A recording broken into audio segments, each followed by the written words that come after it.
everyone, and a very warm welcome to the WGH India Dialogue series on engagement of frontline health workers in COVID response in India.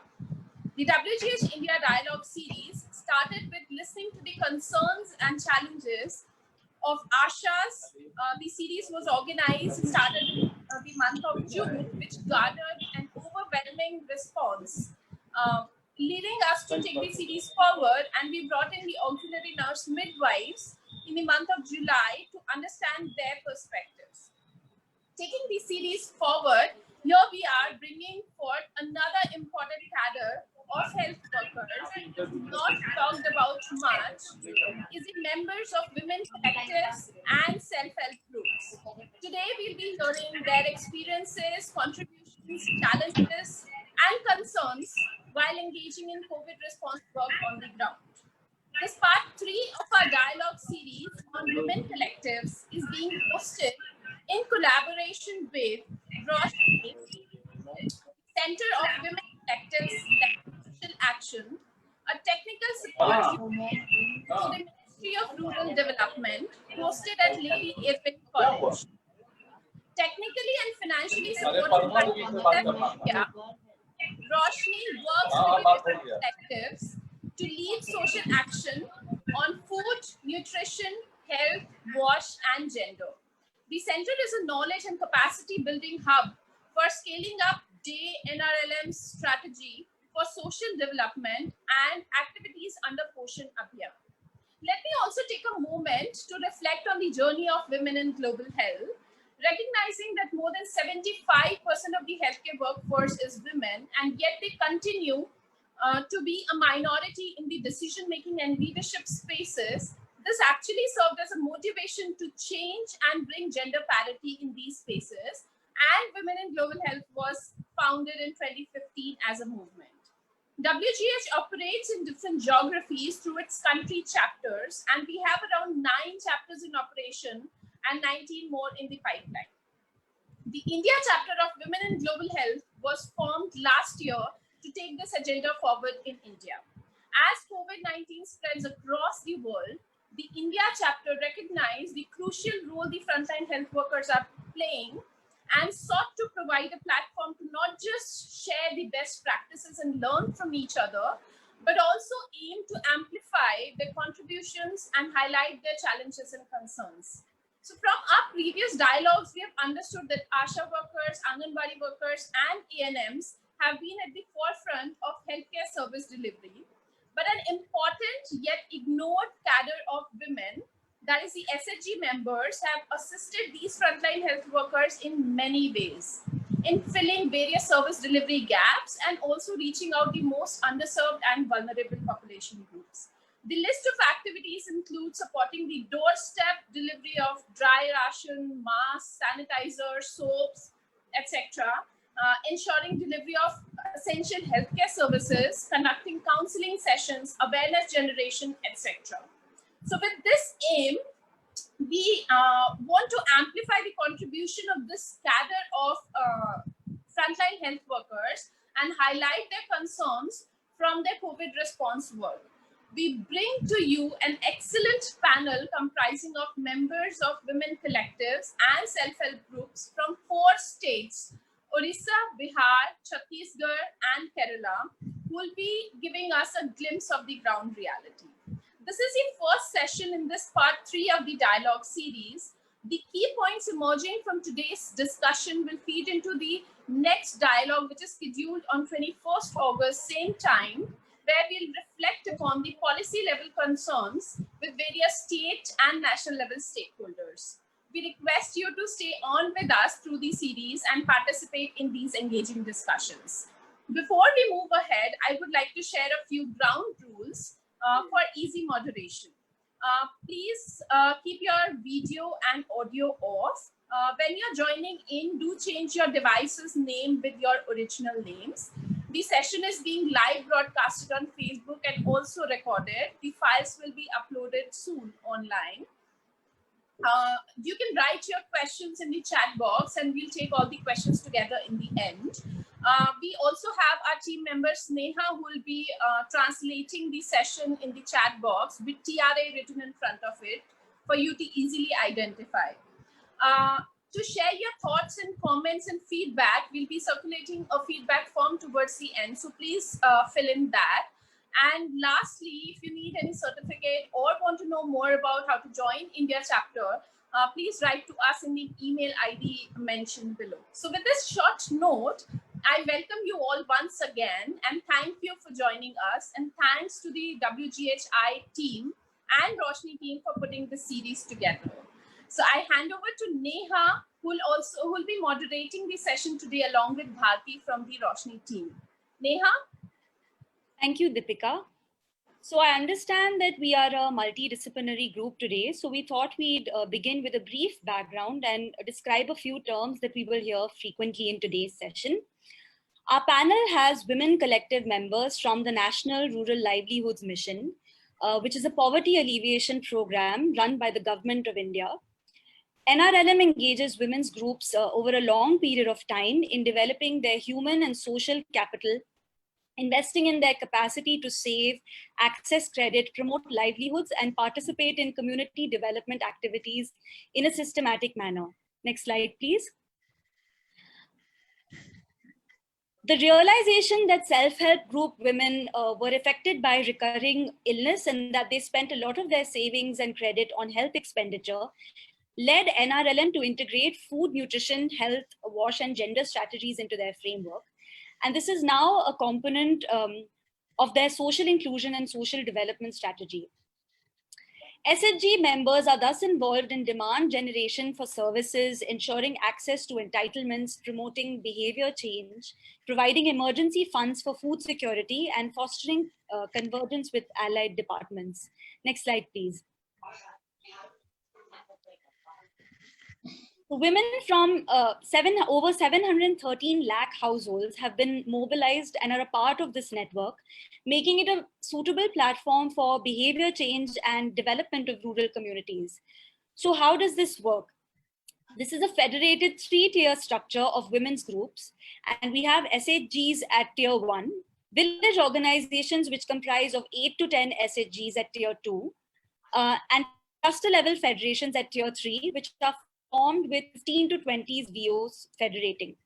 You can see on the slide that those at the village organization level or VO level are leaders or community resource persons. And at the CLF level, we have women who are CLF leaders and those working as master trainers. I highlight this today because we have a diverse panel and each panelist works at a different level and in different domains. They're also part of institutions with varied maturity. So this will be reflected in as they share different experiences. Next slide, please. The experience of working at the COVID-19 frontline has brought a lot of learning about women's leadership, their ability to support their communities, and also the resilience of these groups. So to explore some of these areas and build upon them, we'd like to hear from our panel about their experiences and concerns during and post-lockdown. I now invite my colleague Bharti, who is joining us from Bastar, Chhattisgarh, to introduce our panel and take this forward.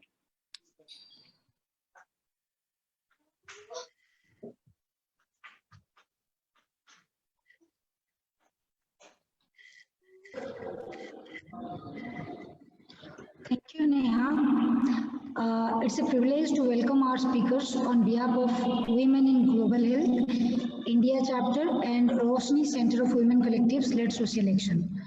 We have representatives of women collectives joining us from Bastar district of Chhattisgarh state, Purnia district of Bihar, Koraput district of Odisha, and from Ernakulam district of Kerala. Today's first speaker is Asmita Kumari. She is the secretary of Sahelix Cluster Level Federation, a community resource person for Manrega, and also she works at a help desk at the Block Program Management Unit of Kasba Block in Purnia district. She has been associated with the Bihar Rural Livelihoods Mission since 2013. Our next speaker is Lalita Baghel. She has been associated with Chhattisgarh SRLM Bihan from 2012 when she became an SHG member. She is basically a gender resource person master trainer who conducts trainings for women collectives within and outside Chhattisgarh state. Since 2017, she is also a cluster level resource person supporting the FNSW related activities in her cluster, which is in Bastar block. Our third panelist for today is Tulasi Hantal. She has been associated with Odisha Livelihoods Mission from 2014 as an SAG member. She is a community resource person for community mobilization and also working as a Bhushan Sakhi. At present, she is also supporting the mission as a block level trainer on FNSW theme. Our fourth panelist is Sajini Santosh, who has been a neighborhood group member since 2002 under Kudumbasri in Kerala's Ernakulam district. She is currently the chairperson of the Community Development Society, which is equivalent of the CLF level in Kerala. अभी हमारे speakers के लिए कुछ सवाल, जिसमें कि सबसे पहले कोरोना महामारी के समय में समूह के लिए बहुत सारी नई जिम्मेदारियां आ गई है। इसी विषय से जुड़े हुए कुछ प्रश्नों से हम आज की बातचीत शुरू करते हैं। सबसे पहले हमारे जो फर्स्ट स्पीकर हैं अस्मिता दीदी, इनसे मैं थोड़ी सी बात करूंगी। जैसे कि बिहार, जहाँ से वो कस्बा ब्लॉक से बिलोंग करती हैं, बिहार का कस्बा ब्लॉक जो कि ऑरेंज जोन में है, और बिहार ही पहला ऐसा राज्य था जिसकी ग्रामीण विकास मंत्रालय से ये आदेश निकला था कि कोरोना के लिए जागरूकता और हर प्रकार की सहयोग में समूह की दीदियों की भागीदारी रहेगी। इसी के लिए आपके ग्राम संगठन से राशन कार्ड की व्यवस्था करवाने हेतु घर घर का सर्वे किया गया था। इसमें आपका क्या अनुभव रहा है और घर वालों ने कैसा सहयोग दिया, इसके बारे में थोड़ी सी बताइए। अस्मिता दीदी।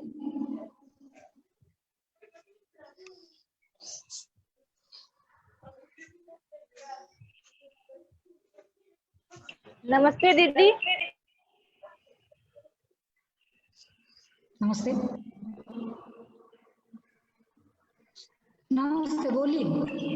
मेरा नाम अस्मिता है, मैं बिहार की पूर्णिया जिले की कस्बा प्रखंड की हूँ। आवाज कम कर दीजिए।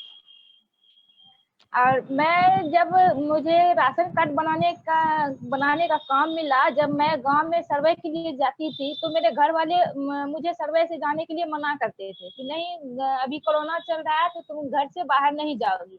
लेकिन मैं सोची जब मुझे मिला है राशन कार्ड, जिसके पास नहीं है, गरीब है, राशन कार्ड बनाना है तो मुझे जाना ही पड़ेगा।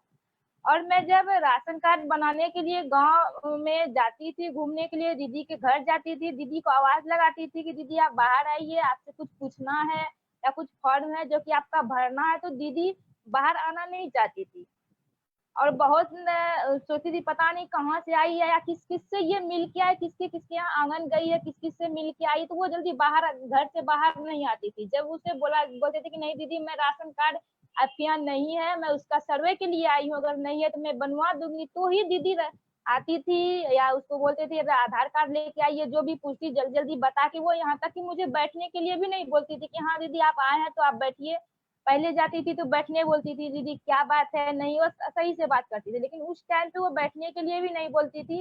और जैसे हुआ जल्दी बता के वो फिर चले आते थे हम लोग। लेकिन एक तो गांव में जब जाते सर्वे के लिए तो वहां तो दीदी हमारी बात जल्दी सुनती नहीं थी या फिर जल्दी घर से बाहर नहीं निकलती थी।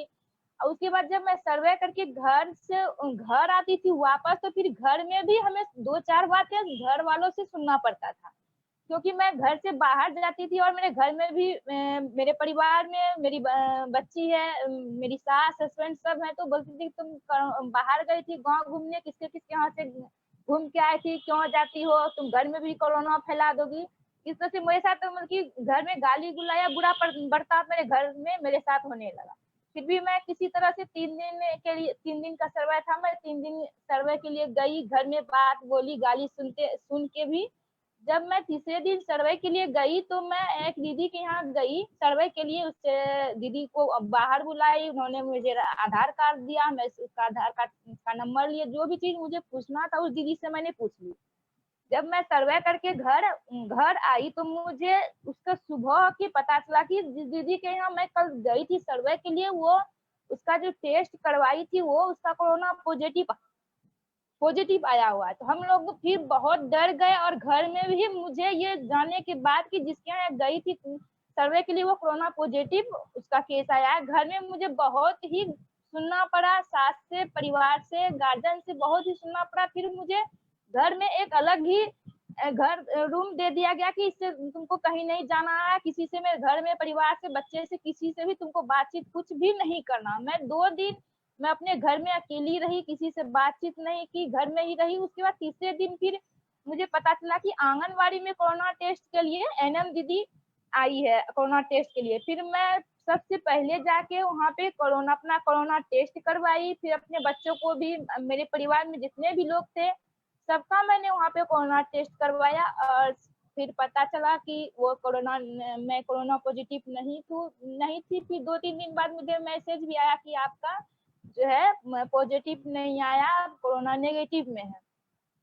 मुझे जब मैं मुझे कभी कभी ये लगता था तो मैं घर से जब बाहर जाती हूँ काम के लिए, सर्वे के लिए, तक मेरी बात दीदी भी बाहर में नहीं सुन रही है, और जब मैं वहां से घर आती हूँ तो घर में भी मुझे 2-4 बातें सुनने के लिए मिल रही थी। तो मुझे बहुत ही बुरा फील होता था, मन करता था कभी कि काम ही ना करूं या फिर घर ही नहीं आऊं। मुझे बहुत ही सर्वे करने में बहुत ही दिक्कत हुआ कोरोना के कारण।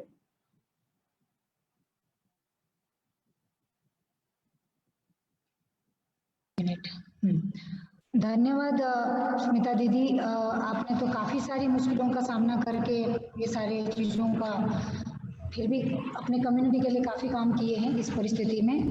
अभी मैं हमारे बस्तर से जो हमारे साथ जुड़ी हुई हैं ललिता दीदी, उनसे भी इसी विषय पर उनकी कुछ अनुभूति जानना चाहेंगे। ललिता दीदी।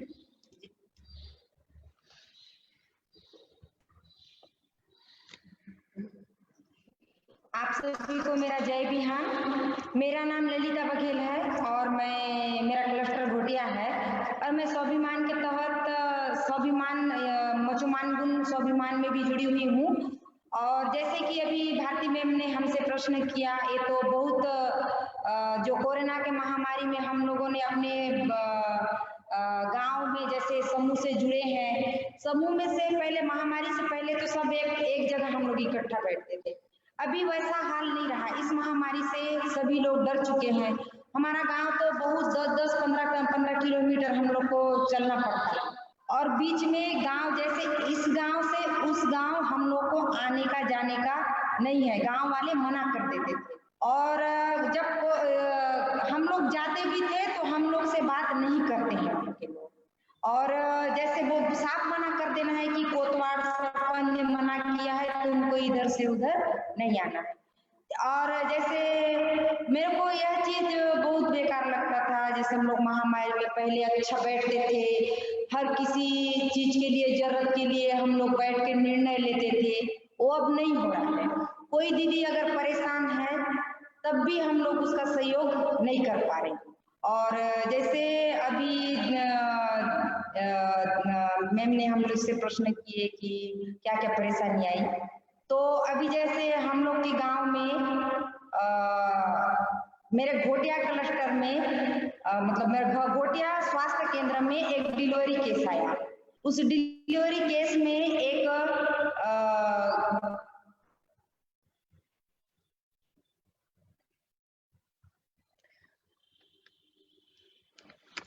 और कुछ बोलना है ललिता दीदी? ठीक है ललिता दीदी, और कुछ बोलना है? हाँ, जैसे कि हम लोग एक साथ बैठकर जो भी समस्या हो, जो भी परेशानी हो, उससे हम लोग एक साथ एकजुट होकर जो भी निर्णय लेते थे वो नहीं होता है। और जैसे समस्या तो बहुत आई है, लेकिन उस समस्या को हम लोग पूरा नहीं कर पा रहे हैं हमारे बस्तर ब्लॉक में, या जो हमारे साथ हम लोग के गांव में, उसमें हम लोग को बहुत ही परेशानी हुई है। आने जाने का भी सुविधा नहीं है, ना कुछ नहीं है। ठीक है, बहुत बहुत ललिता दीदी, बहुत बहुत धन्यवाद। अभी हम एक दूसरे विषय पे भी बातचीत कर सकते हैं, मतलब करने जा रहे हैं। जैसे कि 2016 से NRLM में महिला समूह के प्रमुख जितनी गतिविधियां पहले से ही रह रही है, उसके साथ खाद्य, पोषण, स्वास्थ्य और स्वच्छता आदि विषयों को भी जोड़ा गया है। और इसी के लिए ग्राम संगठन अपने गांव के स्वास्थ्य और पोषण से जुड़े हुए सभी जरूरतों को आगे लाने के लिए सहयोग कर रही है। तो मेरे जो अगले कुछ सवाल है, इन्हीं जरूरी सेवाएं दिलाने में आपकी, मतलब हमारे जो हमारे जो 4 राज्यों से जो स्पीकर्स आए हुए हैं, उनकी क्या अनुभूति रही है, उसी से जुड़े हुए हैं।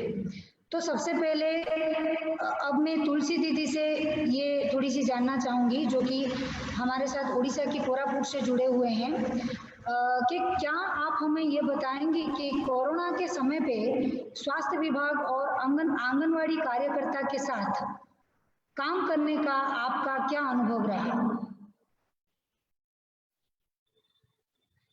तुलसी दीदी।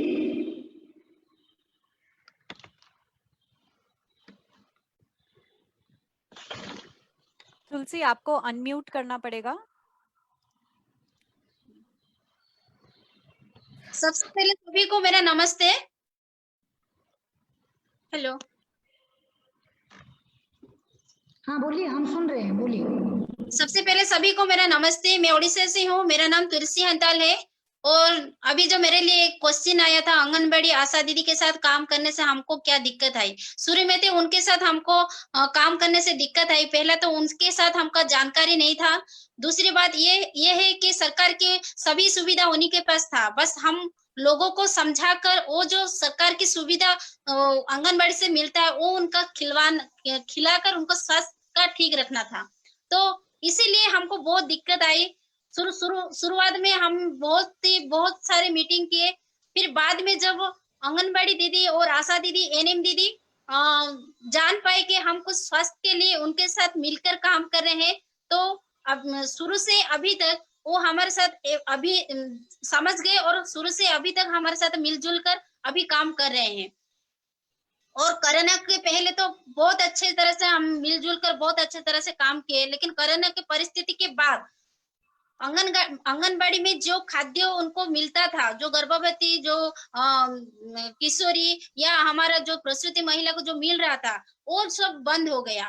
तो हम आंगनबाड़ी, एनएम और आशा दीदी के साथ मिलकर डोर टू डोर जाकर वो जो सरकार की सुविधा उनको देते थे, फिर बाद में उनको स्वास्थ्य के बारे में उनको समझाते थे और हम डोर टू डोर उनको विजिट करते थे। और हमारे जो स्वाभिमान की तरफ से मैं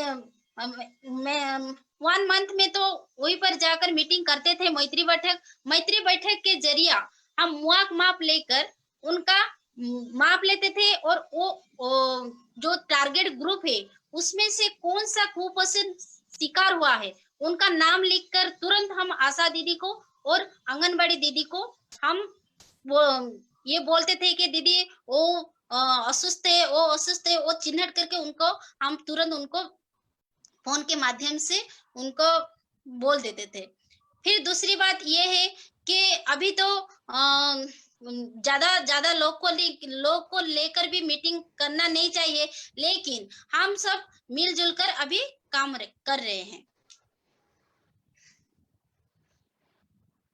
थैंक यू। ओके, बहुत बहुत धन्यवाद तुलसी दीदी, अपनी जितनी भी अनुभूति है बताने के लिए। अभी मैं वापस अस्मिता दीदी के पास जाना चाहूँगी और उनसे फिर से ये थोड़ा सा जानूंगी कि बिहार का जो हमारा कस्बा ब्लॉक है, वो हर साल बाढ़ से प्रभावित होता है और इस साल महामारी भी आ गई है ना। तो इस साल की महामारी के समय में आपने अपने समूह के साथ मिलकर गांव के लोगों की खाद्य सुरक्षा के लिए जो कार्य किए, उसका क्या कुछ अनुभव रहा, थोड़ा सा बताइए। जी, हमारे यहाँ हर एक बार जो है बाढ़ के समय गांव में बाढ़ आ ही जाती है। तो हम लोग इससे पहले जब बाढ़ आती थी तो एक तो जिस गांव में या जो मोहल्ले में या जहाँ पे भी बाढ़ आती थी वहाँ की दीदी पहले से ही अपना सूखा भोजन तैयार करके रख लेती थी, चाहे सत्तू हो या मूढ़ी हो या चूड़ा हो, जो भी वो अपना सूखा भोजन इससे करके रखती थी। लेकिन इस बार ऐसा हुआ कि बाढ़ आने से पहले कोरोना का महामारी आ गया, तो वो अपना सूखा भोजन का भी प्रबंध नहीं कर पाई कि बाढ़ आएगा तो हम उसमें खा सकें।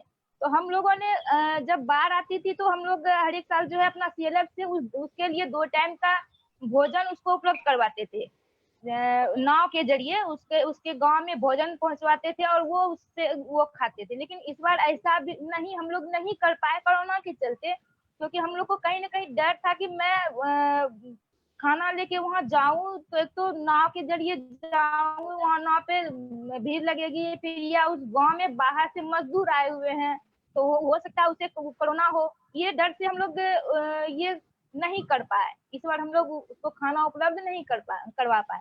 लेकिन उसमें जो है एक पोषण वाटिका जो लगाई जाती है, तो बाढ़ के आने के कारण बहुत सारी दीदी का पोषण वाटिका जो है वो बाढ़ में खत्म हो गया। लेकिन कुछ दीदी का जो है जो जिसका ऊंचा जगह है, जिसका बाड़ी में बाढ़ का पानी नहीं जा पाया, वो दीदी अपना सब्जी हर एक साल लगाती है और इस बार भी लगाई थी। वो दीदी जब बाढ़ के समय वो सब्जी लेके मार्केट जाती थी बेचने के लिए, उससे अच्छा उसको मुनाफा हर एक साल होता था, मुनाफा कमाती थी। लेकिन इस बार ऐसा हुआ कि मार्केट में बाजार लगना बंद हो गया, क्योंकि दीदी मार्केट सब्जी लेके नहीं जा सकी बेचने के लिए। तो जिस गांव में जिस दीदी ने सब्जी लगाई थी ऊंचा जगह में, उस गांव की दीदी ही उसके यहाँ जो दीदी के पास पैसा था तो वो दीदी उसके यहाँ से खरीद के लेके जाके अपना खाई, मार्केट तो नहीं गई, दीदी के यहाँ से खरीद के खाई। लेकिन उसके यहाँ सिर्फ गांव की ही दीदी खरीदने आई, लेकिन वो जब मार्केट में जाती थी तो बहुत सारा दीदी उससे सब्जी खरीदती थी। तो सब्जी जब दीदी खरीद के लेके जाती थी तो उसके अलावा भी उसके पास सब्जी जो बच जाती थी, और उसके गांव में जो दीदी पूरा निर्धन थी, जो सब्जी खरीदने में असमर्थ थी, उस दीदी को उन्होंने कुछ 2 टाइम 3 टाइम के लिए जो भी हुआ थोड़ा बहुत सब्जी उस दीदी को मुफ्त में भी दिए। और फिर कुछ दीदी ऐसा भी थी जो कि बोरी में मट्टी और गाय का जो है खाद भर के उसमें जो है, जिसको जगह कम है, बाड़ी उड़ी नहीं लगा सकती है, उन्होंने या पानी आ जाता है उसका बाड़ी में, उन्होंने 1-2 बोरी में लत वाला सब्जी लगा के रखी थी, जो कि वो छत पे हो या टीना पे हो या खप्पर पे जो भी हो, वो बोरी में लगा के उस पे चढ़ा के लगाई थी। उसमें तो बेचने लायक उतना नहीं फरा, लेकिन इतना सा फरा कि वो उससे तोड़ के अपना खुद का खाई, और अपना खुद का खाने से अगर कुछ ज्यादा हुआ तो वो बगल की जो अपनी परिवार में थी उससे भी उन्होंने खाने के लिए दिया। बोरी वाला और भी बहुत सारी दीदी लगाई थी और अपना भी खाई और बगल में जो है उसे भी खाने के लिए दी। अच्छा, बहुत बहुत धन्यवाद। ये भी आपकी बहुत बड़ी और अच्छी अनुभूति रही जो कि आपने हमारे साथ शेयर की। Now I would like to invite my colleague Sneha to take my another panelist. Thank you. Okay, so now we have a question to Sajani Chechi, who has been part of an neighborhood group since 2012, and she's been part of this collectives network. She's the longest for the longest amongst those in our panel. So Chechi, as chairperson of the Community Development Society, what was your experience of setting up community kitchens that sell low-cost free meals in an emergency? And what other support were you doing for migrants and the elderly? If you could please share your experience.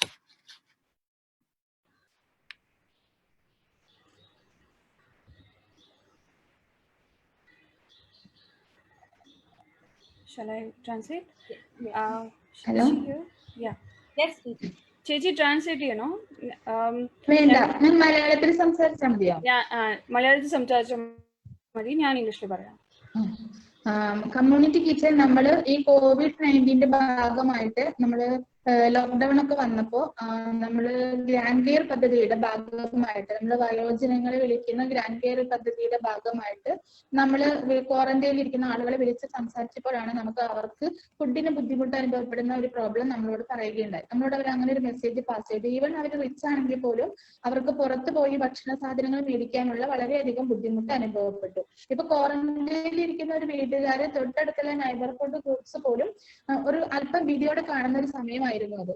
അപ്പൊ അവരെ call ചെയ്യുമ്പോൾ, അല്ലെങ്കിൽ നമ്മുടെ resource person അവരെ call ചെയ്യുമ്പോൾ അവർക്ക് ഫുഡിന് ബുദ്ധിമുട്ട് വന്നു എന്ന കാര്യം നമ്മളെ അറിയിച്ചു. അപ്പൊ അത് നമ്മൾ വില്ലേജ് കൗൺസിലേഴ്സുമായിട്ട് സംസാരിച്ച് മുകളിലേക്ക് മെസ്സേജ് പാസ്സാവുകയും പോവുകയും ഗവൺമെന്റ് നമുക്ക് കമ്മ്യൂണിറ്റി കിച്ചൺ ഓപ്പൺ ചെയ്യാനുള്ള ഇൻസ്ട്രക്ഷൻസ് തരികയും ചെയ്തു. അതിന്റെ ഭാഗമായിട്ട് നമ്മൾ വില്ലേജ് കൗൺസിലേഴ്സുമായിട്ട് സംസാരിക്കുകയും കമ്മ്യൂണിറ്റി കിച്ചൺ സ്റ്റാർട്ട് ചെയ്യുകയും ഗവൺമെന്റ് സ്കൂളുകളിൽ കമ്മ്യൂണിറ്റി കിച്ചൺ സ്റ്റാർട്ട് ചെയ്യുകയും ചെയ്തു.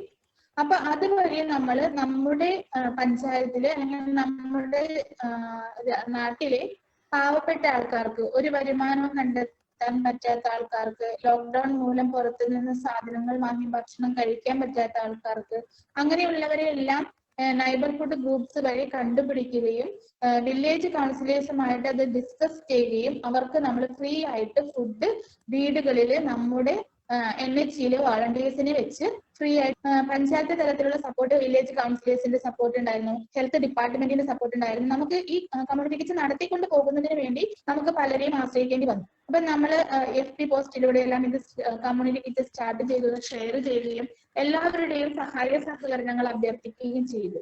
അതിന്റെ വഴിയായിട്ട് നമ്മുടെ നൈബർഹുഡ് ഗ്രൂപ്പ്സ് വഴി, JLG ഗ്രൂപ്പ്സ് വഴി വെജിറ്റബിൾസ്, പിന്നെ പുറമെയുള്ള പൊളിറ്റീഷ്യൻസ് വഴി റൈസ്, ഫുഡ് ഗ്രെയിൻസ്, അതുകൂടാതെ നമുക്ക് MLA, MP എന്നിവരെല്ലാം നമ്മൾ സമീപിക്കുകയും അവർ നമുക്ക് നല്ലൊരു മണി റേസ് ചെയ്ത് തരികയും ചെയ്തു. അപ്പൊ അതുവഴി നമുക്ക് കമ്മ്യൂണിറ്റി കിച്ചന്റെ പ്രവർത്തനങ്ങൾ വളരെ ഭംഗിയായിട്ട് കൊണ്ടുപോകാൻ സാധിച്ചു.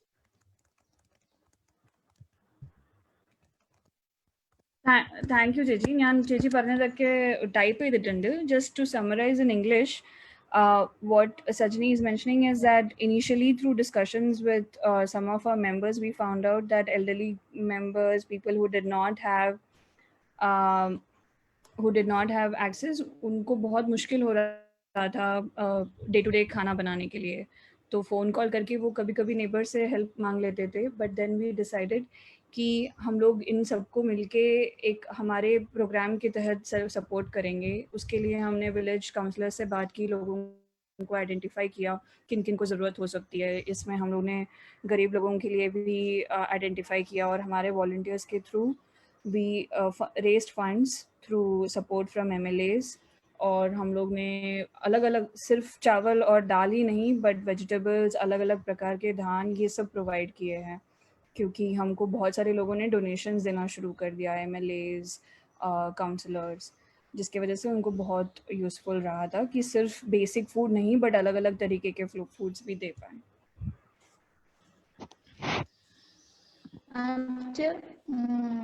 നമ്മൾ ലോക്ക്ഡൌണിന് ശേഷം നമ്മുടെ കമ്മ്യൂണിറ്റി കിച്ചണുകൾ നമ്മൾ സ്റ്റോപ്പ് ചെയ്യുകയും അതിനുശേഷം നമ്മൾ ജനകീയ ഹോട്ടൽ സ്റ്റാർട്ട് ചെയ്യുകയും ചെയ്തു. ഇപ്പൊ ലോക്ക്ഡൌൺ കഴിഞ്ഞിട്ട് നമുക്ക് ഷോപ്പുകളെല്ലാം ഓപ്പൺ ആയി. ഹലോ, ലോക്ക്ഡൌൺ കഴിഞ്ഞതിന് ശേഷം നമുക്ക് ഷോപ്പുകളെല്ലാം ഓപ്പൺ ആയെങ്കിൽ പോലും നമ്മുടെ ആശ്രയ മെമ്പേഴ്സ്, അഗതിരഹിത DFK മെമ്പേഴ്സ്, അല്ലെങ്കിൽ സ്നേഹിത കോളിംഗ് ബെൽ മെമ്പേഴ്സ്, അങ്ങനെയുള്ളവരൊക്കെ എല്ലാവർക്കും നമുക്ക് ഫുഡിന് ബുദ്ധിമുട്ട് വന്ന സമയത്താണ് നമ്മൾ ജനകീയ ഹോട്ടൽ സ്റ്റാർട്ട് ചെയ്തത്. ഇത് the fund of panchayat and Kudumbashree mission. ജനകീയ ഹോട്ടൽ എന്ന് പറഞ്ഞാൽ നമ്മൾ ഉച്ചയ്ക്ക് 11 മണി മുതൽ 3 മണി വരെ അവർക്ക് 20 rupeesന് മീൽസ് കൊടുക്കുന്ന ഹോട്ടലാണ് ജനകീയ ഹോട്ടൽ. ഇപ്പൊ ഈവൻ പഞ്ചായത്തിലെ poor people has no facility to buy the food from outside. We give the food from the Janagir hotel and the fund is raised by the panchayat. दीदी का कहना है कि जब से लॉकडाउन बंद हो गया और दुकानें शुरू हो गई तो हमने इसी इनिशिएटिव को कंटिन्यू किया थ्रू जनता होटल. मतलब 20 रुपए में आप दोपहर के 1 बजे से लेकर 3 बजे तक कम रुपयों में अच्छा खाना खा सकते हैं। इसके लिए हमको विलेज की पंचायत ने भी काफ़ी सपोर्ट किया है। Shri ji, thank you. Neha, over to you. Aarti, should we continue? Yes, sure. Thank you, Neha and Sajni ji. ना अभी ललिता दीदी से मैं वापस उनसे थोड़ी सी उनसे बात करना चाहूँगी। जैसे कि आपके ग्राम संगठन महिलाओं, बच्चों और गांव की किशोरियों की सभी जरूरी स्वास्थ्य सेवाओं को सेवाओं के साथ जोड़ने के लिए भी कार्य कर रही है। क्या इस महामारी के समय पे ऐसी कोई समस्या हुई थी जिसलिए आपको ऐसा लगा कि आप कुछ करना चाहते थे पर नहीं कर पाए? थोड़ा बताइए। जी, जैसे कि हमारे गांव में तो स्वाभिमान के तहत मोचोमानगुन में तो आंगनबाड़ी और बच्चे को टीकाकरण ये तो लोगों की दूरी के हिसाब से करते हैं। लेकिन अभी जो इस जुलाई महीना में एक ऐसा भी परेशानी आया।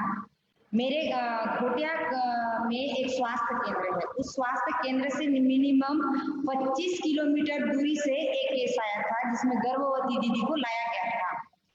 और वहां से जब उस दीदी को लाया गया तो उनको दर्द ज्यादा होने के कारण एम्बुलेंस में 102 में लाकर छोड़ दिए। तो उस दीदी को दर्द होने के कारण उस दीदी का पेट में ही बच्चा मर गया था। तो मेरे गांव में मतलब वहीं की नर्स दीदी हैं, उनके पास मेरा नंबर था। उन्होंने मेरे को 10:30 बजे रात को फोन लगाया और उन्होंने कहा कि दीदी 25 किलोमीटर दूर है इनका गांव, रतेंगा गांव से है, तो इनको छोड़ने के लिए मेरे को एक गाड़ी चाहिए था, आपके पास है, आप भेज सकते हो क्या? तो मैंने कहा हाँ, मैं एक बार ड्राइवर से बात कर लेती हूँ फिर आपको बताती हूँ। तो उन्होंने मेरे को पूरा बात बताया था कि ऐसा से इतना लेट होने के कारण इनका बच्चा खत्म हो गया था। तो मैंने अपने ड्राइवर को फोन लगाया और कहा कि एक गर्भवती महिला थी जो डिलीवरी होने के लिए हमारे घोटिया स्वास्थ्य केंद्र में आई हुई थी, उनके साथ ऐसा ऐसा हुआ है, आप उसको ले जाके छोड़ोगे क्या? तो मेरे ड्राइवर ने कहा बच्चा मर चुका है, 10:30 बज रहा है, मैं नहीं ले जाऊंगा। तो मैं उसको यह जब बोली, वो भी एक महिला है, वो परेशान है, मैं तुमको 400 रुपए रोजी दूंगी, 400 रुपए दूंगी सिर्फ 2 घंटा के लिए, आप उसको ले जाके छोड़ दो। तो वो नहीं बोला। तो उस समय मेरे को बहुत खला, मैंने छोटा बड़ा ऋण लेकर मैं 2 गाड़ी खरीदी हूँ। तो मुझे ऐसा लगा कि काश मैं गाड़ी जान सकती, चला पाती, तो मैं उस दीदी को ले जाके मैं खुद ले जाके उसके घर में उसको छोड़ के आती। उस समय मुझे बहुत ही दुखद महसूस हुआ कि मैं उनका हेल्प नहीं कर सकी, मदद नहीं कर सकी। और कुछ विषय है ललिता दीदी जो कि आप बोलना चाहोगे? हाँ, जैसे कि और एक मेरे घर के बगल में मियाँ बीवी और 2 बच्चे रहते हैं।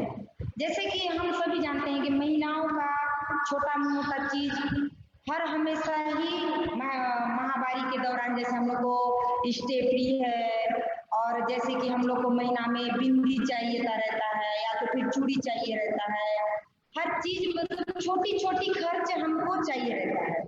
जब हम वो काम मतलब वो चीज हम जब घर में मांगते हैं, चाहे अपने ससुराल से या तो सास से मांगे या तो फिर अपना पति से मांगे, तो वो कहते हैं कि कोरोना का माहौल है, पेट पालना मुश्किल है वगैरह वगैरह करके हमको टाल देते हैं। अगर वही चीज एक पति 50 रुपए बाटल में अगर दारू पिए तो उसके लिए उसको कुछ नहीं कहा जाता। और अब जब हम इस छोटे छोटे जरूरत जब हमको मांगने का रहता है तो हमको बताना दिया जाता है कि ये नहीं वो नहीं, अभी ऐसा है अभी वैसा है, तो ये सब परेशानी। तो मैं सोची कि अगर अच्छा माहौल रहता, जैसे हम लोग साप्ताहिक बैठक करते हैं, माहौल अच्छा रहता, महामारी नहीं आता, तो मैं उस दीदी को समूह से ज्यादा नहीं तो कम से कम 100-200 रुपए का ऋण लेके मैं उसका जरूरत पूरा करती। उस समय भी मुझे थोड़ा सा अच्छा नहीं लगा कि मैं उस दीदी को मदद नहीं कर पाई। बस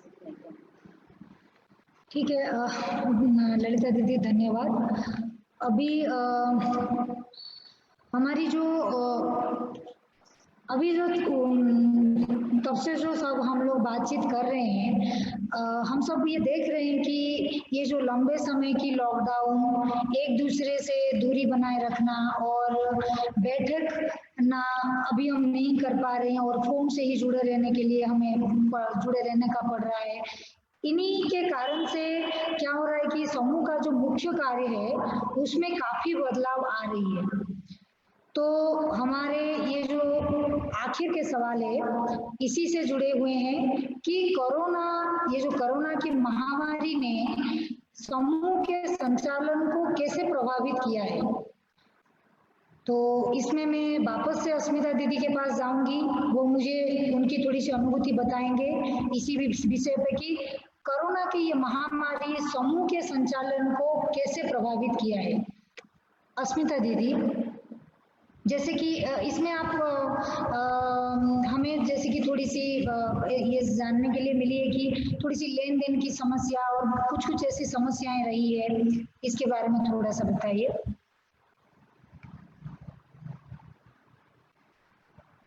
जी अस्मिता दीदी।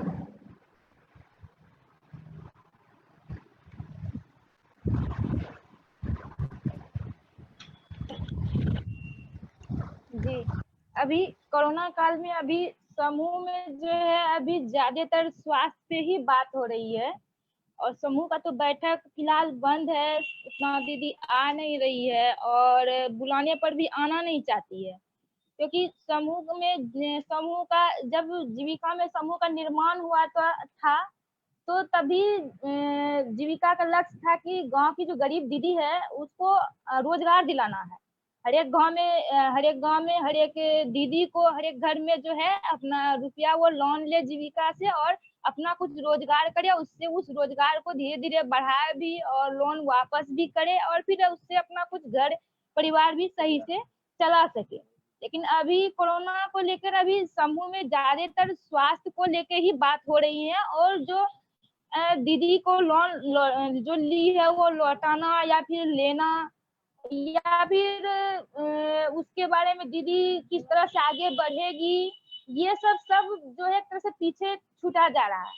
जो उसका लक्ष्य था कि हमें गांव की गरीब दीदी को आत्मनिर्भर बनाना है, अपने पैर पे खड़ा होना है, किस तरह ये सब पीछे जा रहा है। क्योंकि जब समूह में दीदी को बुलाया जाता है कि दीदी आपने लोन लिया है तो आपको फिर जमा भी करना है, आप समूह की बैठक में आइए और 10 रुपया बचत कीजिए या फिर आपने जो लोन लिया है उससे जमा कीजिए। तो दीदी सीधा बोलती है कि मैं समूह में जाके बचत क्या करूं, मैं तो मेरे घर में तो खाने पे लाले हैं, मैं एक टाइम खाती हूँ दूसरे टाइम भूखी रहती हूँ, फिर मेरे बच्चे भूखे रह जाते हैं, मैं जब अपने घर में सही से अपना परिवार नहीं चला सक रही हूँ तो फिर मैं समूह में मैं अपना बचत कैसे करूं या मैं लोन कैसे अदा करूं। मैंने जिस कार्य के लिए मैंने लोन लिया है वो काम मेरा नहीं चल रहा है, चाहे सब्जी के लिए लोन लिया हो या फिर कोई दुकान किया हो या कपड़े की दुकान कुछ फुटपाथ पे अगर बेच रहा हो, ये सब तो सब बंद पड़ा हुआ है। जब मेरे सामान नहीं बिक रहे हैं, मैं कोई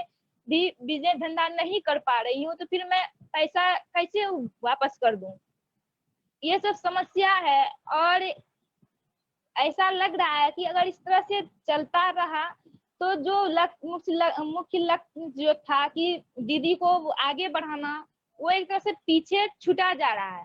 दीदी के पास जितना लोन था अभी अगर ब्याज अगर उसका जोड़ा जाए तो दीदी के ऊपर उतना ब्याज ही बन गया है। तो दीदी बोलिए कि दीदी मेरे पास इतना मूलधन था उतना ब्याज हो गया, मैं कहाँ से दूं, अब कब तक मेरा काम चालू होगा, कब तक कोरोना खत्म होगा, मैं कहाँ से पैसा दूंगी, मुझे ब्याज माफ कर दीजिए, मैं ब्याज नहीं दे पाऊंगी, मैं मूलधन कहाँ से दूं, ये सब समस्या आ रही है। दीदी समूह में बैठना ही नहीं चाहती क्योंकि वो पैसा जमा ही नहीं करेगी। जब मैं जमा ही नहीं करूँ तो मैं समूह में क्यों जाऊँ। अगर समूह में की बैठक या समूह में कुछ बात अगर हो रही है तो वो स्वास्थ्य पे हो रही है, स्वास्थ्य पे सफाई पे हो रही है। ये जो था कि लोन लेना फिर लोन वापस करना ये नहीं हो रहा। फिर जब जीविका चल रही थी या कोरोना नहीं था तो दीदी वापस कर रही थी, या किसी दीदी को अगर पैसे का जरूरत था तो वो समूह से ले रही थी, वहां पे उसे कम ब्याज लग रहा था। लेकिन अभी ऐसा हो गया कि अगर किसी दीदी को अगर ज्यादा इमरजेंसी अगर पड़ गया, अगर उसे पैसा चाहिए तो वो महाजन के पास जाता है, महाजन से 10 रुपए 20 रुपए 15 रुपए पे उसे पैसा तुरंत मिल जा रहा है और वहां से लेके वो काम कर रही है। तो इससे फिर ऐसा अनुभव हो रहा है कि जहां से जीविका को उठा के थोड़ा ऊपर लाया गया था, महाजन से छुटकारा मिला था, फिर वो समूह की दीदी फिर उसी जगह जाके रुक जाएगी, क्योंकि वो फिर वहीं से लोन ले रही है, रुपया लेके अपना काम कर रही है, या खाना नहीं है तो अपना तो भूखा रहेगी, लेकिन बच्चों को तो कुछ तो खिलाना पड़ेगा, उसके लिए वो वहां से रुपया लेके अपना काम कर रही है।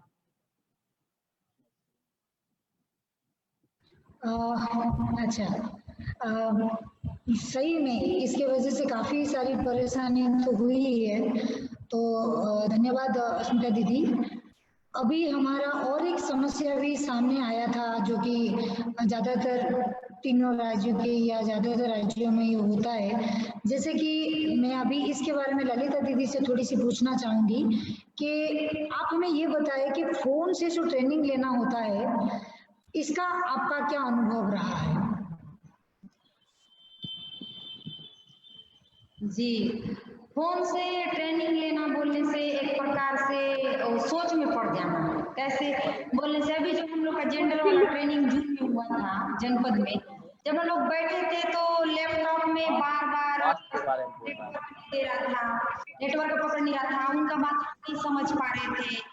तो जो भी वो हम लोग को जो मूल्य बात बताने वाले रहते हैं, जो हमको आगे चल के काम करना होता है, वो काम में हम लोग का बहुत ही परेशानी वाला बात है, क्योंकि जो ट्रेनिंग हमको दिया जाता है उसी आधार पे हम लोग गांव में जाकर काम करते हैं।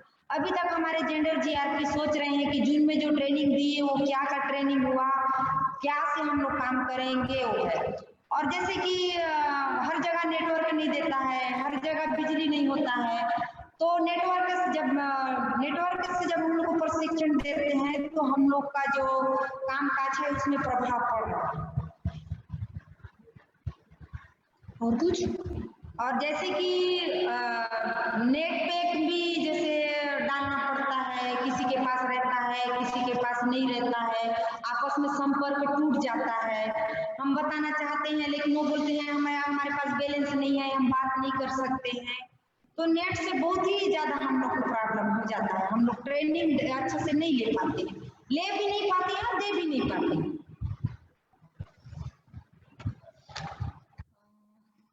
तो सही में एक बहुत बड़ी समस्या वाली बात बताई है। देखते हैं इसको लेके आगे क्या हमारी जो जितने लोग इसमें जुड़े हुए हैं इस पे कैसे बात होती है।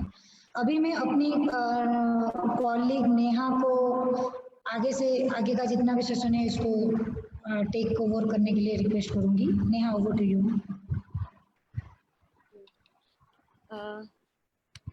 Our next question is for Sajni Chechi. Can you tell us a little bit about your experience of doing meetings telephonically, on the telephone or online, please? How has it changed for you?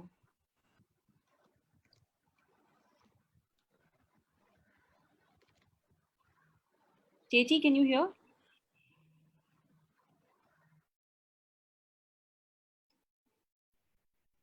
Hello?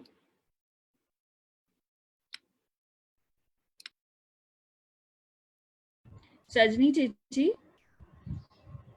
You'll have to unmute yourself.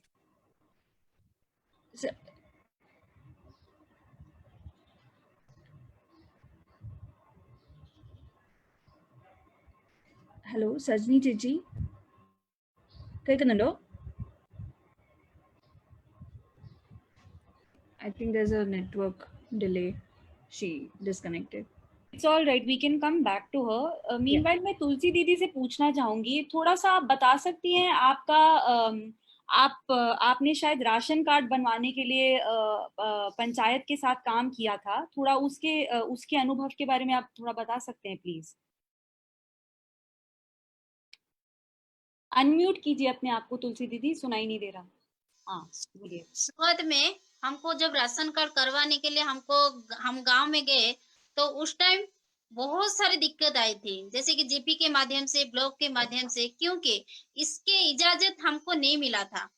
जिस तरीके से हमको बार बार हम application देने से भी हमारा काम नहीं होता था। ऐसे तो लगभग 2 महीना 3 महीना तक लग गया, राशन कार्ड नहीं हो पा रहा था।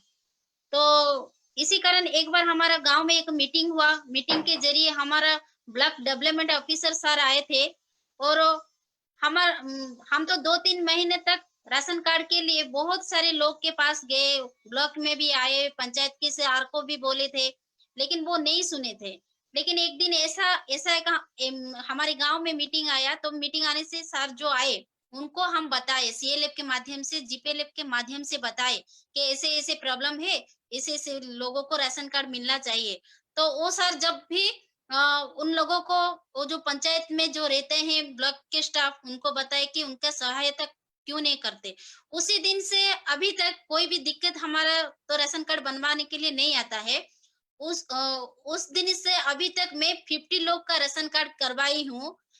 कोरोना परिस्थिति से पहले तो मैं 35 लोगों का राशन कार्ड करवा दिया, और कोरोना की परिस्थिति में 15 लोग का राशन कार्ड भी अभी करवा दी हूँ। उनमें से हमारा 4 टारगेट महिला ग्रुप भी है, यथा किशोरी, नवदंपति, गर्भवती और प्रसूति महिला। फिर एक और अच्छी बात, कोरोना के पहले सिर्फ राशन कार्ड से चावल मिल रहा था, बस चावल मिल रहा था। लेकिन कोरोना की परिस्थिति में चावल और सरकार से 3 महीना तक के दाल, वो 3 किलो 1 महीना में वो दे दिए, बस इतना ही शुरुआत में। लेकिन मुझे बहुत दिक्कत हुई थी, क्योंकि मुझे इजाजत नहीं मिली थी, कोई भी सपोर्ट नहीं कर रहे थे। ओके, यही सवाल फिर अस्मिता दीदी के लिए। थोड़ा सा आप अपना अनुभव बता सकती हैं क्या पंचायत के साथ कोरोना के समय में काम करने का?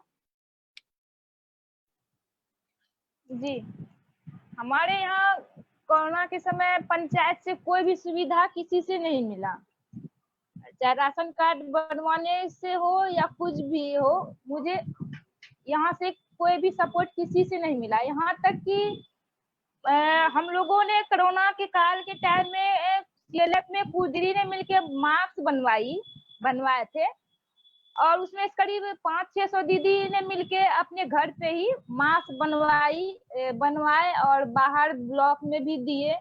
और फिर स्वाभिमान के जरिए कुछ दीदी को भीओ में जो कुपोषित थी उसे भी हम लोगों ने दिए। लेकिन हमारी पंचायत में बहुत जनसंख्या है, तो उसके लिए मुझे पता चला कि मुखिया जी को 9,10,000 रुपया मिला है, जो कि पंचायत में सभी के घर में 4-4 मास्क, सैनिटाइजर और साबुन, बाल्टी, जग, तौलिया, इतना सारा चीज देना है। हम लोगों ने जो मास्क बनवाया, तो हम लोगों ने पूरे पंचायत में मास्क नहीं बांट सके, क्योंकि हम लोग भीओ लेवल पे जो कुपोषित दीदी थी, किशोरी थी, गर्भवती थी, मैंने उससे ही मास्क दिया, मैंने उससे ही बांटा। लेकिन जो जो दीदी छूट गई, जिसे हम लोग नहीं दे पाए, उसको तो मुखिया जी को देना था। लेकिन यहाँ पे ऐसा नहीं हुआ, उन्होंने ऐसा नहीं किया। उन्होंने 2 लाख 2.5 लाख या 2,60,000 तक का ही मास्क खरीदा, और गांव में किसी का घर में 1 मास्क या फिर 2 मास्क, किसी का यहाँ नहीं ना भी दिया है। कोई अगर जान पहचान का है तो उसके घर में 4 भी दे दिया। लेकिन ऐसा नहीं किसी को दिया, अगर 2 ही मास्क दिया तो उसके साथ साबुन सैनिटाइजर भी देता, जो कि नहीं। एक तो कोरोना काल में गांव में सबका काम छुटा हुआ था, जो खाने पे लायक वो कोरोना काल में मास्क कहाँ से खरीदेगा या साबुन सैनिटाइजर कहाँ से खरीदेगा। कम से कम अगर मुखिया जी के जरिए अगर साबुन सैनिटाइजर अगर और परिवार में कम से कम 4 मास्क जो देने का, तो वो भी अगर दे दिया जाता, तो वो 2-3 महीने कम से कम हाथ तो धोते, सैनिटाइजर जो कहीं बाहर जाते सैनिटाइजर तो वो हाथ में लगाते। लेकिन ऐसा कुछ भी नहीं हुआ, कहीं मास्क भी वितरण नहीं किए सही ढंग से, किसी के यहाँ मिला, किसी के यहाँ ना भी मिला। अगर गांव में सभी को मास्क मुखिया जी की तरफ से अगर मिला रहता, तो हम लोग को भी जब काम के लिए हम लोग गांव में जाते, दीदी के घर पे, दीदी के गांव में, जाते हैं तो वहां पे हम लोग को भी थोड़ा देर के लिए ये लगता है कि नहीं, दीदी जो घर से बाहर आई है सवाल जो पूछ रहे हैं उसको तो मार्क्स लगाई हुई है, लेकिन ऐसा नहीं हुआ। अगर 2 मार्क्स दिए तो घर से जो बाहर गया वो लगा के चले गया, घर में जो महिलाएं वो तो मार्क्स लगाए ही नहीं।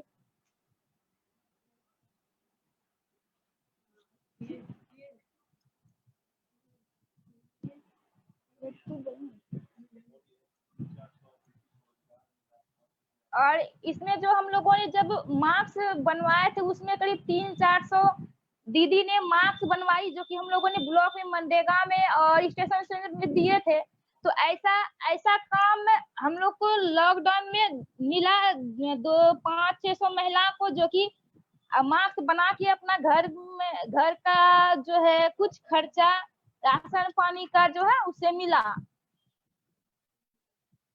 और हमें पंचायत में इस तरह से कुछ भी सपोर्ट नहीं मिला पंचायत की तरफ।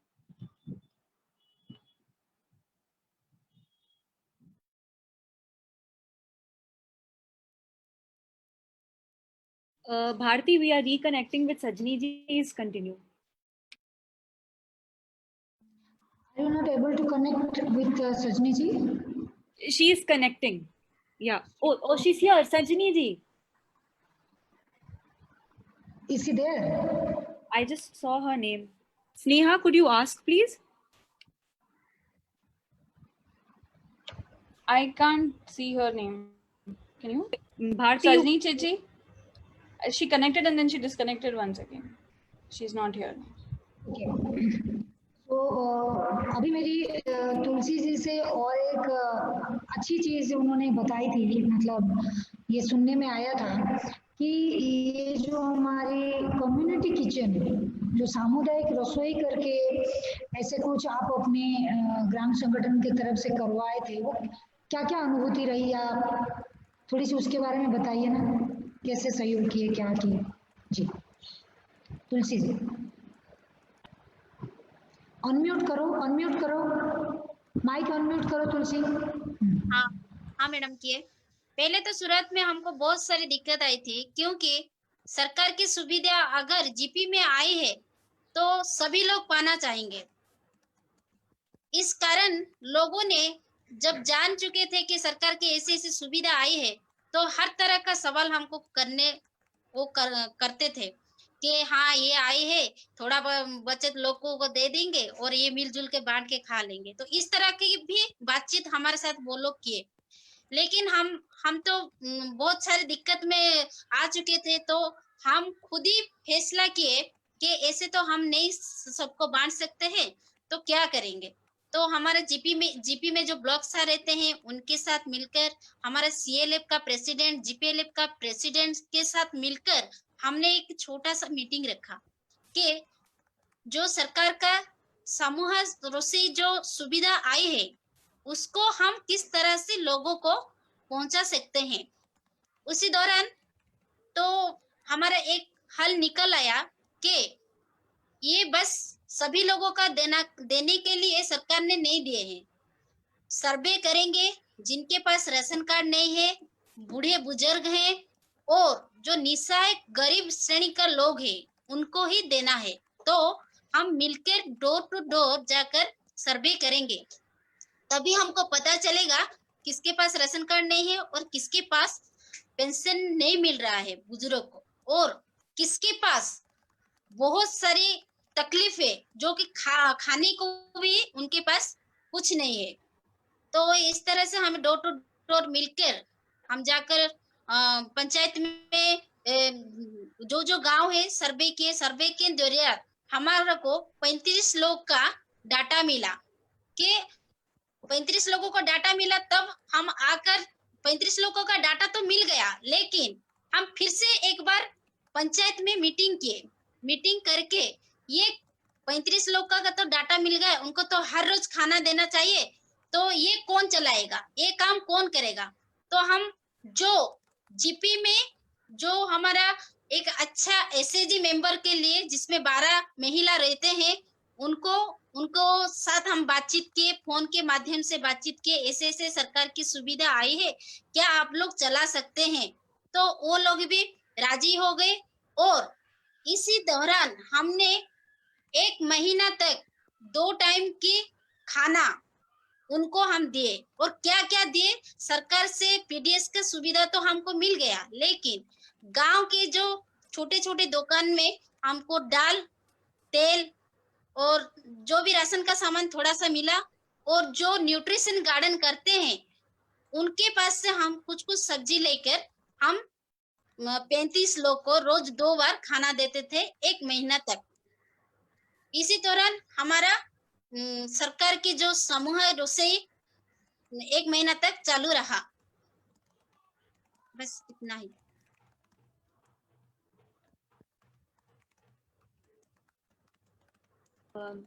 ओके, आगे बढ़ते हैं। अभी एक एक करके पूछेंगे। अभी तक हमने जितने भी समस्याओं पे बातचीत की है, इनको सुधारने के लिए आपका क्या कोई सुझाव है क्या? एक एक करके आप बताइए। तुलसी जी, आपसे शुरू करते हैं, बताइए।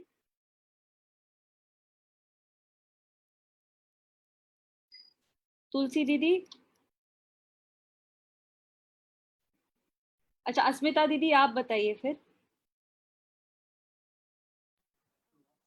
जी, मैं सुझाव में ये बोलना चाह रही हूँ कि मेरे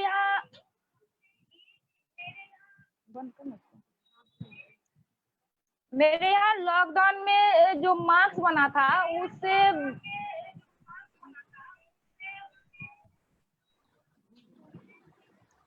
उसमें जो कुछ दीदी ने मास्क बनाई थी और उसने वो अपने परिवार का जो है अपना खर्चा उठाई, तो उसका कहना है। और हम लोगों का पूरे बिहार के लिए मैं ये बोलना चाह रही हूँ कि बिहार में छोटे छोटे ऐसे रोजगार इस वक्त में कोरोना काल में शुरू कराया जाए, जैसे कि मोमबत्ती बनाना, अगरबत्ती बनाना, सलाई बनाना, या फिर सरकारी स्कूल में जो यूनिफॉर्म, लड़कियों का स्कूल ड्रेस, लड़कों का, ये सब जो है अगर हमारी गांव की दीदी को इस वक्त में अगर ऐसा काम अगर दिया जाए, तो वो अभी जो कोरोना काल में महाजन के पास अपना घर परिवार चलाने के लिए या फिर अपना कोई भी दिक्कत तकलीफ में दवाई के लिए वो जो महाजन के पास जा रही है, कम से कम वो महाजन के पास न जा पाए। क्योंकि अगर इसमें वो काम करेगी तो वो काम करने से जो उसको आमदनी मिलेगी वो अपना परिवार भी चलाएगी, और जीविका से जो वो कुछ लोन लेके रखी हुई है तो वो उसमें थोड़ा थोड़ा करके लोन भी चुकता कर देगी। तो मेरा गुजारिश है कि मेरे यहाँ पे छोटे छोटे रोजगार को उपलब्ध कराया जाए। हमारे यहाँ बहुत सारी ऐसी दीदी हैं जो बहुत सारे काम में निपुण हैं, वो ऐसे ऐसे काम कर सकती हैं। मैं चाहती हूँ कि मेरे यहाँ काम ऐसा ऐसा शुरू किया जाए जो हमारी दीदी करके अपना गुजारा करे, और थोड़ा थोड़ा फिर उसी से समूह में भी पैसा जमा करे और महाजन के पास वो नहीं जाए, महाजन के पास से रुपया उसे नहीं लेना पड़े। और स्वाभिमान भी यहाँ पे स्वाभिमान का भी काम चल रहा है। मैं चाहती हूँ कि वो स्वाभिमान का काम भी आगे चले, ताकि स्वास्थ्य पे जो है ध्यान रहे। स्वास्थ्य अगर सही रहेगा तो लोग बीमार नहीं पड़ेंगे तो डॉक्टर के पास नहीं जाएंगे, जो कमाएंगे वो लोन में देंगे, अपना परिवार चलाएंगे। थैंक यू अस्मिता दीदी। तुलसी दीदी आप बताएंगी अभी।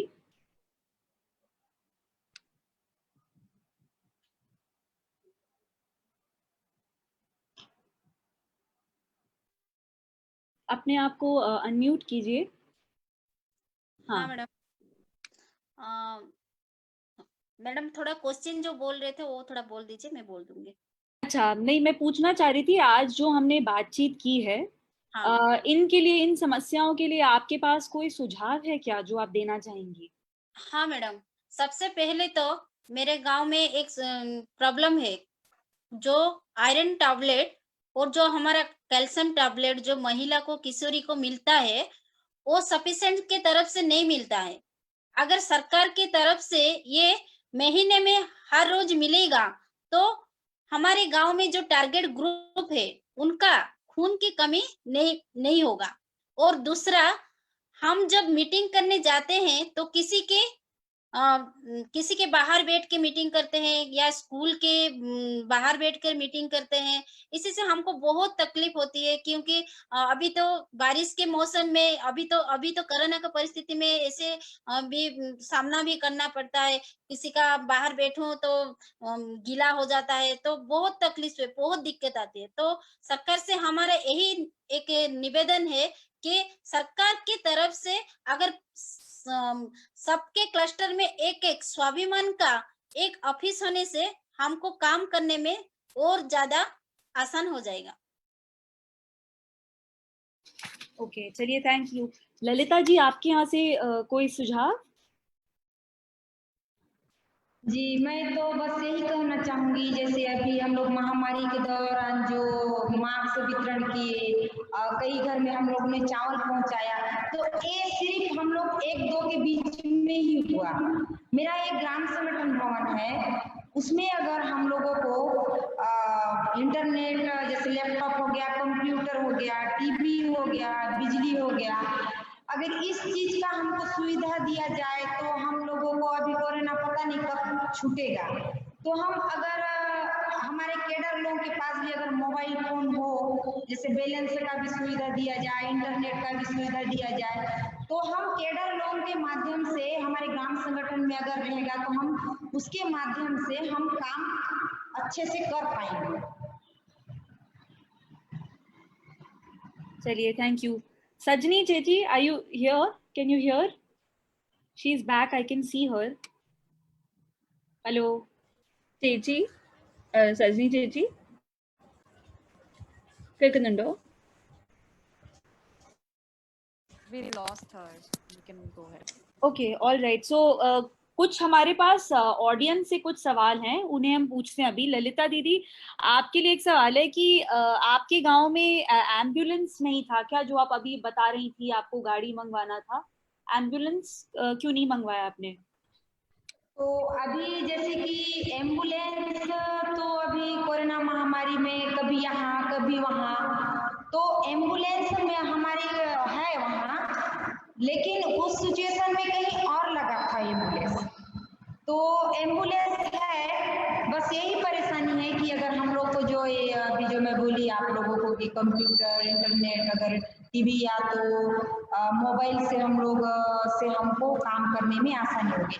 एम्बुलेंस है गांव में और फोन करने से आ जाती है, लेकिन वो कहीं फंस गई थी। अच्छा, ठीक है, थैंक यू। अच्छा,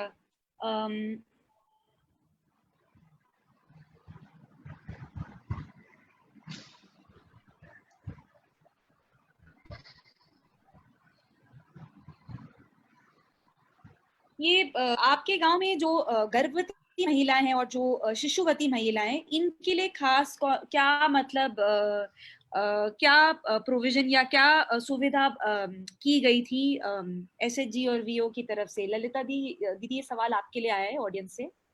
जी, जैसे इस महामारी में गर्भवती दीदी लोगों को गर्म भोजन घर घर पहुंचाना, आंगनबाड़ी में तो नहीं आते थे खाने के लिए, तो हम लोगों ने 9 गर्भवती को घर घर में पहुंचाए खाना, और जैसे विकलांग है उनको हमने राशन दिया, और जो विधवा महिला है उनको हमने 3-3 हजार रुपए बीआरएफ राशि से ग्राम संगठन के माध्यम से उनको घर खर्च के लिए हम लोग दिए। और जैसे कि स्वास्थ्य, जो बच्चे अभी कमजोर थे जुलाई महीने में, मैंने 2 लोगों को हॉस्पिटल भी भेजे हैं भानपुरी में उनको, और वो स्वस्थ भी हैं, अभी ठीक हैं। और जो इस महामारी के दौरान हमारे ग्राम संगठन के माध्यम से 300 मास्क भी वितरण किए हैं।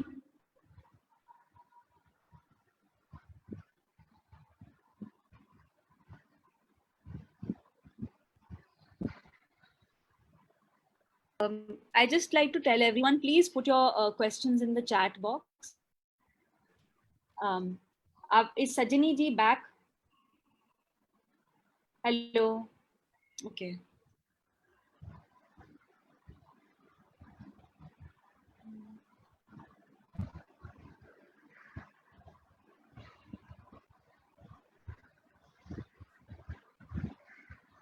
ओके, एक सवाल आया आपके लिए, क्या आप लोगों को मानदेय मिलता है कि आप वॉलंटियर के तहत पे मतलब की तरह काम कर रहे हैं? थोड़ा सा इसके बारे में बताएं।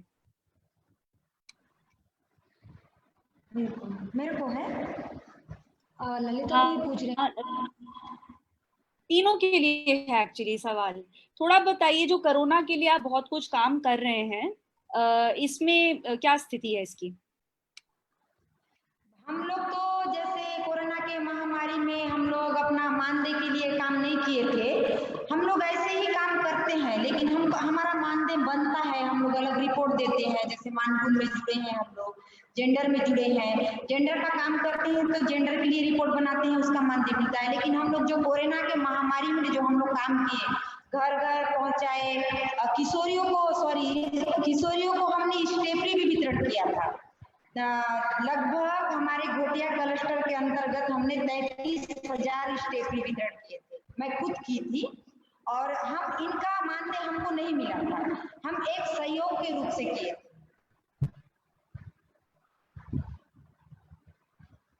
थैंक यू दीदी।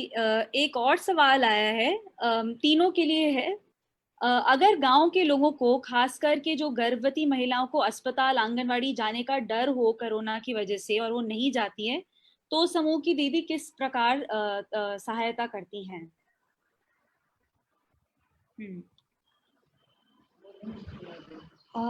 मैं वही तुलसी या हमारी जो अस्मिता है, मैं उनसे भी रिक्वेस्ट करूंगी कि अपने आप को अनम्यूट करें और बोलें अगर कुछ उत्तर देना है।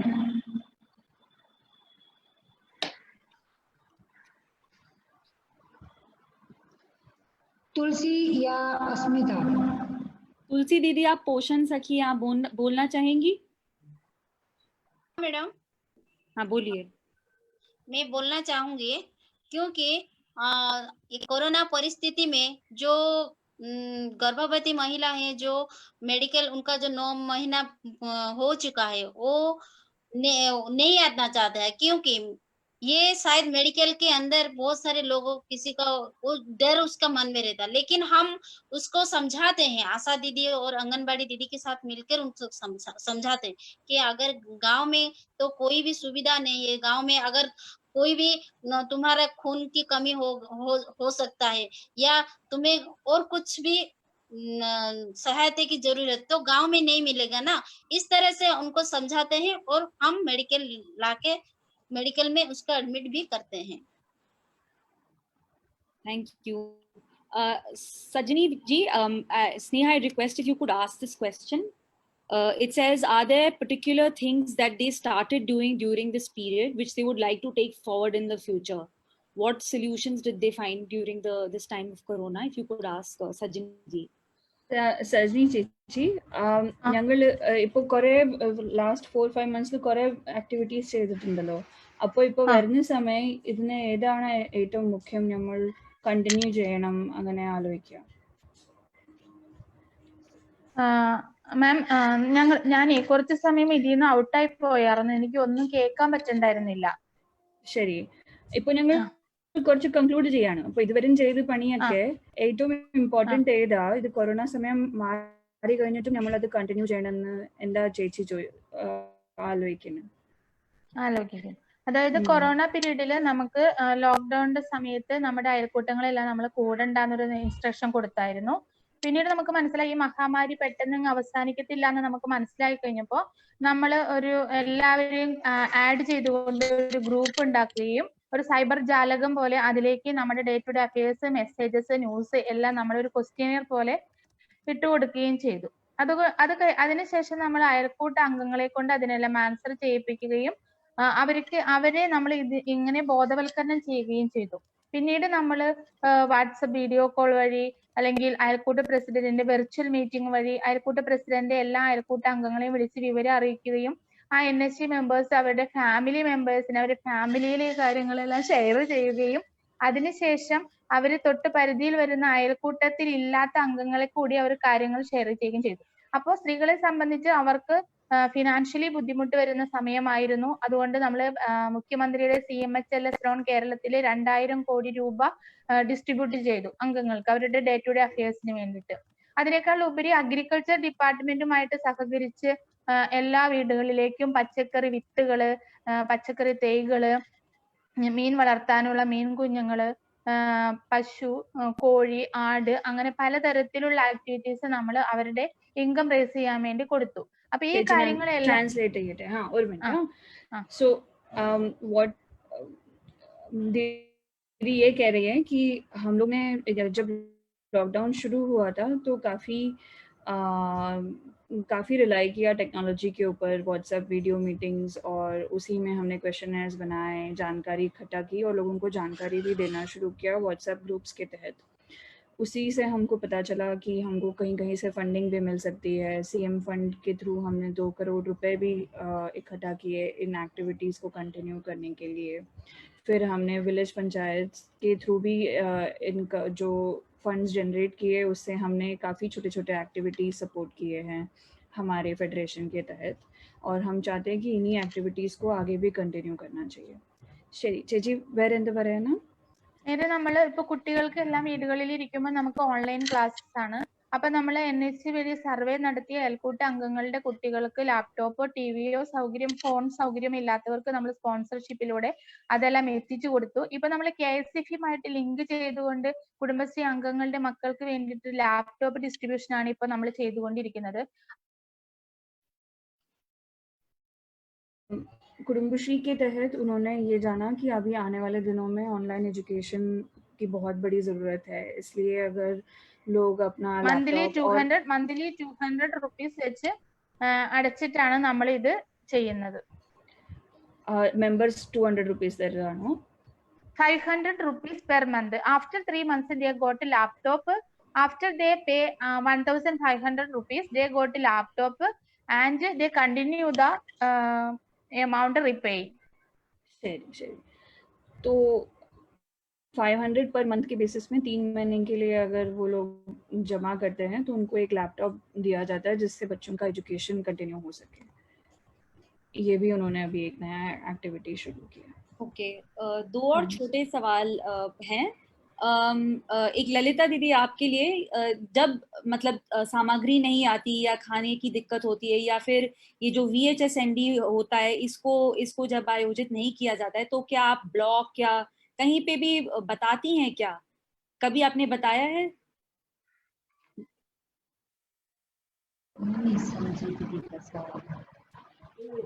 वो बोल रही है, वो समझ नहीं।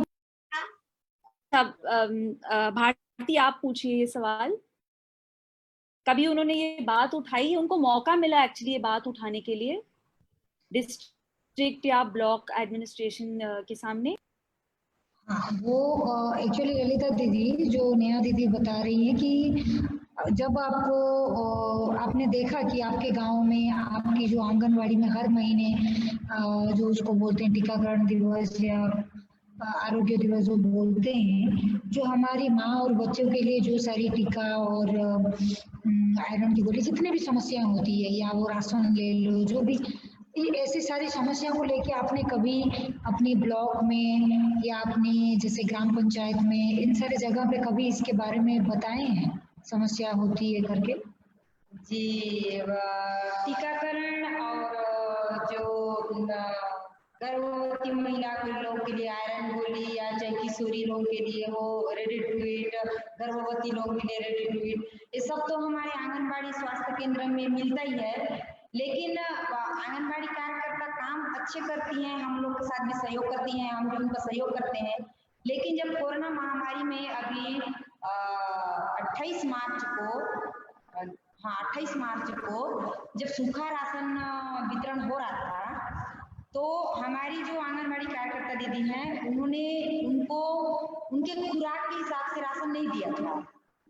तो मैंने जब मैं नहीं थी, मैं अपना फील्ड में गई थी, तो उधर से आई तो मेरी देवरानी जो है वो भी एक शिशुवती है, तो मैंने उनसे कहा कि आपका राशन दिखाओ आंगनबाड़ी कार्यकर्ता दीदी क्या कह रही है। तो उन्होंने मेरे को राशन दिखाया, वो बिल्कुल ही मतलब ना मात्रा के हिसाब से उनको राशन दिया गया था। तो इसके लिए आंगनबाड़ी कार्यकर्ता से मेरा विवाद भी हो गया। तब से वो थोड़ा सा मेरे से बात नहीं करती हैं।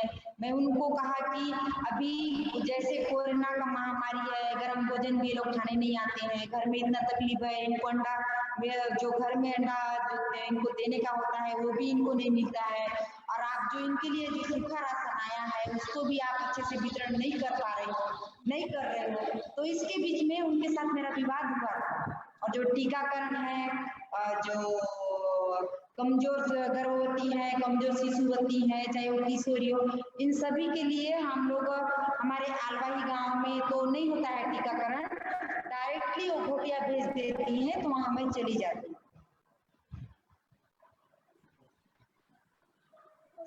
चलो, थैंक यू ललिता दीदी। अस्मिता दीदी, आपके लिए एक सवाल है कि क्या आपको कोई कोरोना के लिए मतलब कोरोना से बचाव के लिए कुछ ट्रेनिंग मिला था क्या जब आप पहले गई थी? जब आपको पहले बताया था कि आपको सर्वे वगैरह करना है, तो आपको कोई ट्रेनिंग मिली थी? साथ साथ में समूह की दीदियां क्या कर रही हैं? ये जो कोरोना को लेकर के भेदभाव हो रहा है, उसके लिए समूह की दीदी क्या कर रही हैं?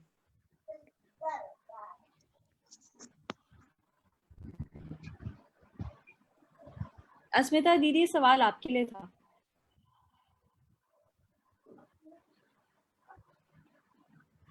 अनम्यूट कीजिए।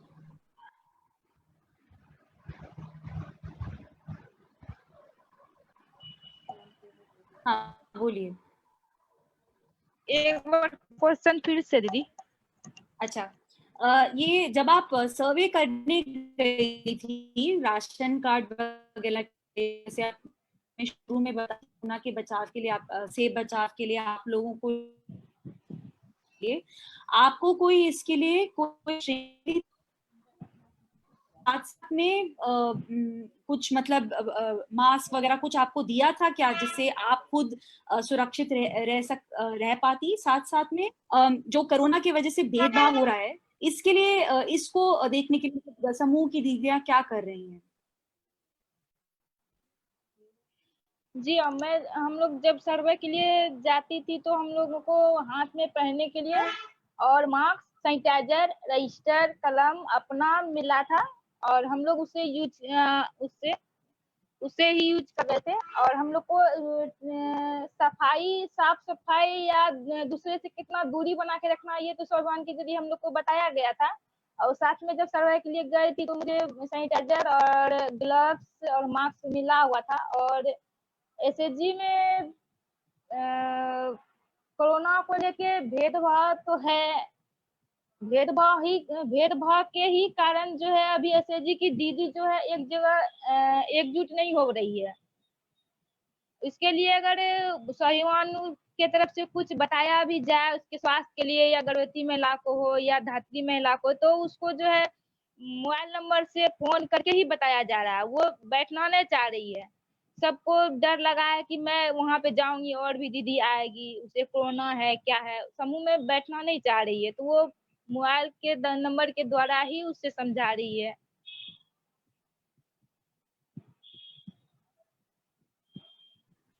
ओके, थैंक यू दीदी। आज के लिए इतने ही सवाल लेते हैं। मैं जल्दी से जो हमने आज बातें सुनी हैं उनको जल्दी से समाप्त कर लेती हूँ। कुछ सुझाव जो हमें मिले हैं, एक तो ये है कि हमें लोकल सॉल्यूशन, जैसे अस्मिता दीदी ने बोला, छोटे छोटे रोजगार, लोकल सॉल्यूशंस की जरूरत है फॉर स्टेडी इनकम,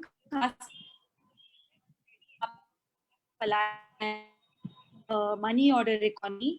दूसरा रिकमेंडेशन ये है कि better digital literacy, internet infrastructure, connectivity, जैसे ललिता दीदी ने बोला यहाँ पे नेट की दिक्कत है, और ये तो अब खासकर मतलब CLF जहाँ पे इतने ट्रांजैक्शंस होते हैं, पैसों का लेन देन होता है, इसके लिए तो बहुत ही जरूरी है digital literacy. So this is another solution, another recommendation.